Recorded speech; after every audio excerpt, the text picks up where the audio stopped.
What's up, YouTube? I'm going to do a quick holster review today. This is going to be for the Ruger SP101 3-inch barrel, 357 in stainless steel.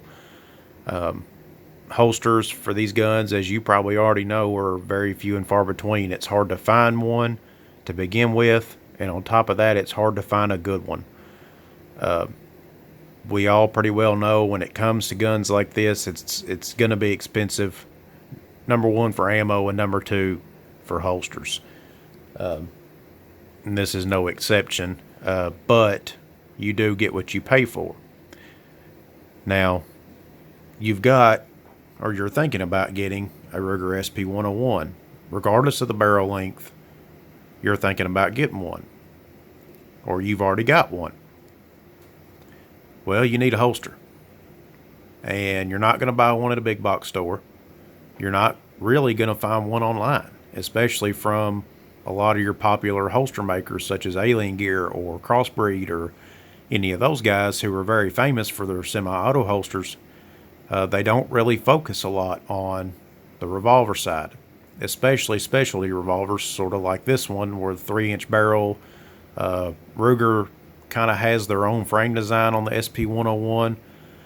A J-frame holster will work with these guns, being that the cylinder width and everything is pretty close to the same, but it is not a perfect fit, and you'll learn that as soon as you buy one and drop it in there. It'll hold it, but it won't hold it well.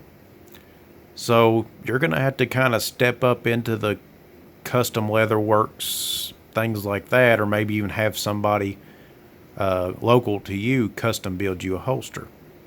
Now, for me, that's not an option. I don't have that kind of money to be throwing at a holster for a gun that I only carry to a funeral or a wedding. This is kind of my Sunday go out gun.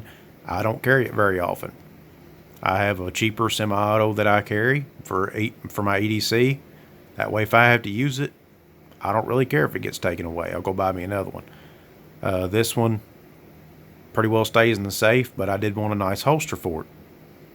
Now, that led me to this holster. This is a Don Hume H721-OT. Don Hume is a very popular leather holster maker online. I've seen a lot of good work from this company, and I was skeptical at first about ordering an $80 holster. But I'm very happy that I did. And I'm going to go over some of the highlights of this holster real quick. Kind of give you a quick look at it before you maybe order one for yourself. Now, starting with the first point, I'm going to make the assumption, I don't know this, I haven't contacted them about it. This is the 3-inch barrel gun, and I'm assuming that they'll send you the same holster for the 2 1/4 length barrel, which would stop about here, the 3-inch barrel, which stops flush with the end of the holster, and the 4-inch barrel, which would protrude slightly. I'm assuming that's why they leave the bottom open on these holsters. So I would assume that you'd get the same holster for, all barrel lengths. The second thing is the cant. There is none. Now, you might be able to contact the company and tell them you want some cant on your holster, and they may do it for you. I just ordered this directly offline as it comes. I didn't make any special requests. So there is no cant. The gun pretty well sits straight up and down, as you can see. The belt loops are slightly, this one over here by my thumb is slightly lower than the other one, which I assume is to allow some cant. However, they're not very tall slots. So if you're like me and you carry with an 1.5-inch leather steel core reinforced belt, it's not going to want to cant all the time. It's going to feel twisted up the whole time because that belt is so rigid. It's not going to want to keep that thing canted. Mine always wants to sit down. However, if you carry it the 5-6 o'clock position like I do, you're not really going to feel it anyway. This holster kind of hides at the 5:30, 6 o'clock, almost small, the back position. But the stitching is very well done. There's no bad dead ends or anything. It's all tied together nice. Everything looks good. Down the sides of the actual gun itself is nice and double stitched all the way to the top to the bottom. Around the belt loops is single stitched, but it's very well done. The thickness, I would say that's a good 1/4 inch thick. You can see that from far back compared to the size of my thumb. That is a very thick leather on the belt loop sides. Okay, and all the way down to the bottom where they split. Okay, and then you can see around where the gun actually sits, if I could focus here, is very thick as well. I don't think you're going to have to worry about this holster becoming like a lot of the store-bought holsters that over time where the actual section where the gun sits is thinner on a lot of generic made holsters. Over time the gun will waller that holster out and it'll make it loose, and the gun will sit loosely, and you just get to the point you don't want to carry it anymore because it doesn't have that same mild retention that it once had. This leather holster I don't think will be an issue because of the thickness of the leather. Also, I don't believe this is a generic revolver holster. I believe they actually form-fitted this leather to a SP101, and the reason I say that is the 101, for those of you who have them, know that the frame design and the barrel and everything else is different than a J-frame or any other standard revolver. A lot of the highlight points in this leather match the SP101, with precision. Therefore, I don't think they used, for example, a J-frame blue gun to make the SP101 holster. I think they actually did use SP101 blue gun or possibly a real gun. If you drop it in the holster, which I'm one-handed, I won't be doing because it'll make the video look bad, but if you drop the gun in, it sits and seats nice and firmly. All the highlighted points on the holster, like the front of the cylinder, the front of the trigger guard, down in the trigger guard, which is recessed slightly, the roll over the edge of the barrel, which matches here, is nice. And the bottom of the barrel, or the side of the barrel, is right against the bottom of this. On the back side, you can see you got the top of the frame nice right there. Again, the trigger guard and the cylinder, everything matches really nice. Very well made. As you can see, the top is dyed. It's a little rougher. It's not quite as finished as the outside, but it is dyed to match. You can see right there where the cylinder release button kind of rests right there and imprints.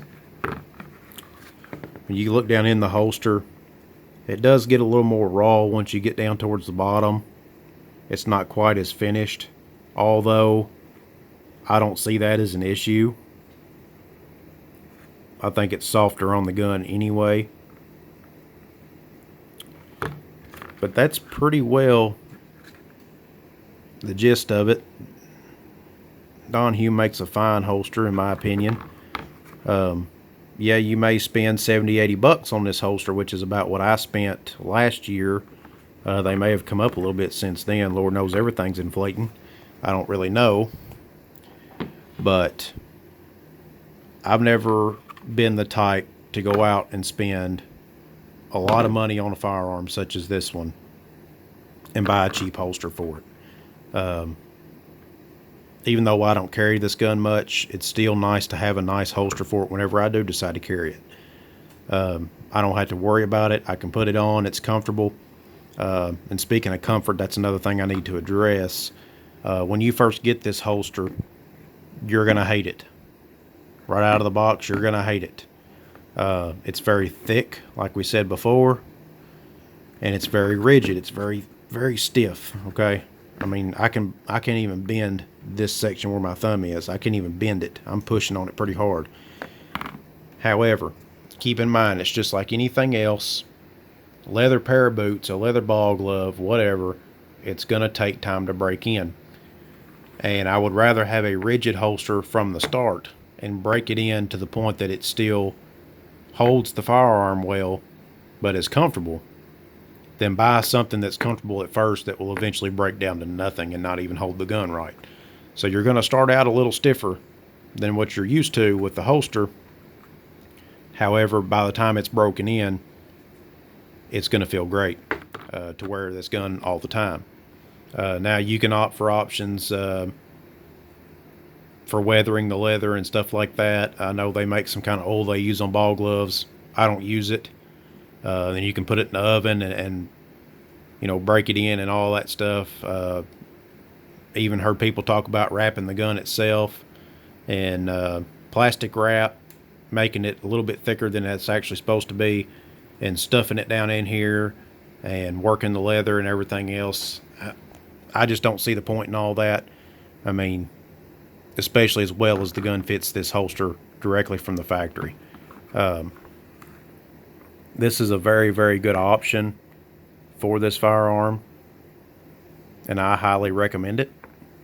Definitely over any of your generic holsters. Yeah, you can go buy a J-frame holster and it'll work, but it's not going to be an SP101 holster, and it's not going to be specifically sculpted, if you will, to the firearm. So if you have any questions about this holster or anything else, feel free to put it in the comments. I'll try to get back and answer it. I don't check it that often, but I will check it every once in a while. This is a very good option. Again, it's the Don Hume. That's DonHume. You can't really read it there. H721-OT. These other numbers off to the side, the 52.3 1/16. I don't think you're going to need that. I just Googled the 721-OT, H721-OT rather, and popped right up. This color is kind of a reddish brown. However, it's a pretty holster. It matches a regular brown gun belt very well. You don't have to worry about it looking tacky. It matches my grips pretty good. That's kind of the reason I went with it. As you can see, this is the Hogue hardwood. I believe it's the redwood grips or something like that. It's been a couple years since I bought them. I can't remember. But nice set of grips. And matches it very well. I'm very pleased with it. I've never had any issues with it. I ordered it. It shipped pretty well immediately. In the email, if I remember right, when I got it, they told me there could be a slight delay depending on inventory, if they've already got one made or if they're going to have to make one. They're kind of a make with demand kind of company. They don't really keep hundreds of these on the shelf. They kind of just keep a few, and if they run out, they'll make some more. So you may experience long shipping times, but they'll let you know if they're going to have to make one or not. But mine was in stock. It got here within 3 to 4 business days, and I'm very, very pleased with it. Like I said, if you have any questions or comments, feel free to put them in the comments section below. Enjoy your SP101. Go out and shoot it. Have fun with it. And hopefully this review will help you make a holster decision. Y'all have a good one.